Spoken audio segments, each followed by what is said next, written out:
The question really was about how do we feel about trade? Where are we? What's happening around the world?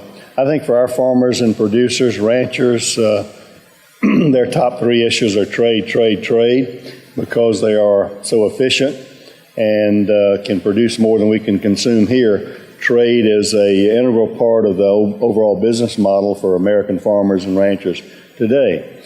Thus, it really is important. And the good news is we were heartened yesterday with the conclusion of the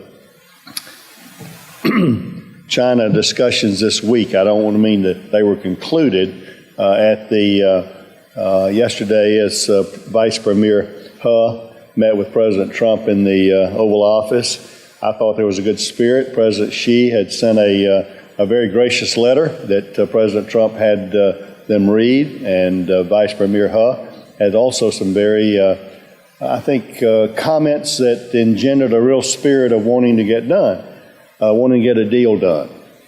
That doesn't mean that it's done.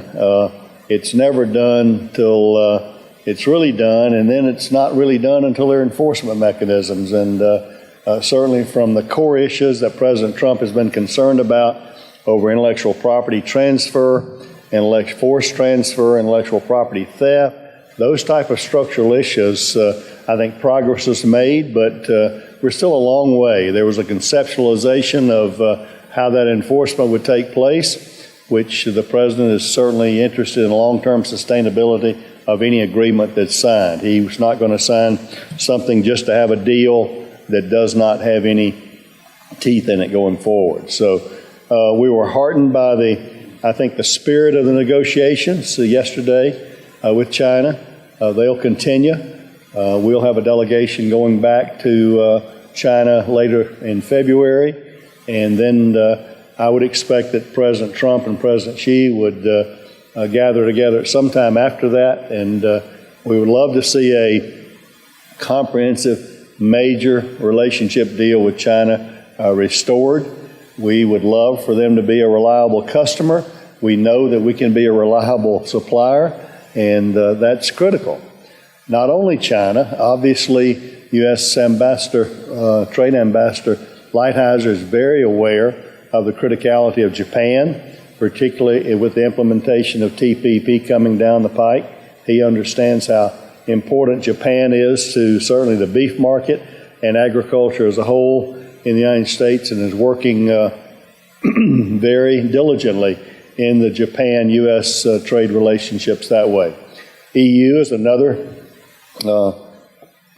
potential issue that over the relationships that President Trump and Juncker had in the Rose Garden. We're trying to flesh those out. They say agriculture is not a part. We say no deal without agriculture. So that's kind of where we are there.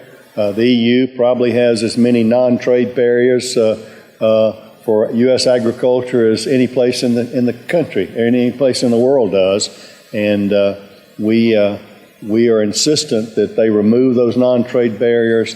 They deal on standards of quality, phytosanitary standards that are internationally recognized, that we all work on, rather than trying to put their own spin over the quality issues.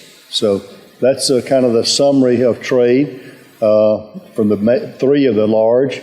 But the good news is Undersecretary Ted McKinney at USDA is traveling the world and trying to open up new markets from Morocco, Thailand, Vietnam, Philippines, Malaysia, Indonesia, India, all those kind of countries. All of them, everybody that eats is on the table. And that's who we want to go after. And we've got a great product. We've got plenty of it, and we need to spread it out. I've said that probably we have allowed ourselves as suppliers to become too dependent on one large customer, particularly when it came to soybeans, and we need to spread that out. And therefore we're looking for other markets and growing other markets. That's part of what this market facilitation program through the building other markets, the $200 million that we announced yesterday, going to 57 different organizations and cooperators to help find other markets for our products around the world. So that's we're not just depending on China EU, Japan, but anywhere from Africa to Asia to South America, we're looking for new customers.